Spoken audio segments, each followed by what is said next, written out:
Duvar gorida yerleştik oraya. Bugün 12 April 2025 yıl. Akka gepleli. Ya şöyle bir 3 bala daş havuzlu maralı üyüne gidip barayatırlar. 12 April Yuri Gagarin'in ne uçkan günü. Ama den kosmonavt günü bugün. 2025 yıl. Bana kadar. Yine bu Şuhret bu. Femilen kimedi? Kakamurad Şuhret bu. Maradan bam gidip barayatır. Bu Enver bu. İyi attın balası bunu. Lan iste. Bu Paragat. Nurcik Paragat. Daş havuz köyünü öğrenişten bu. Bu Akkaya bu.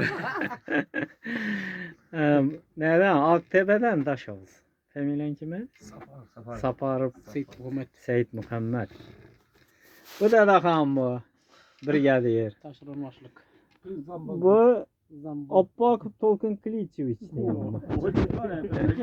Kaşkaderya vilayetinde. Kaşkaderya'nın karşı şehir Üzümzar mahallesi yükseliş köşesidir. Ben bu. Bu Bahram Aka. Bahram Boy. Şu ağzına çipsi yiyip bunlara uzatacak ol, Xuda qalasa bir 2 güne gitediler. Şuna bir çay su verin de yiyene geldiler. Rahmet Xuda silasın. Sadakaların kabul olsun. Sağ aman barın öyünüze. Bana kara. Sağ ol. Minnettar.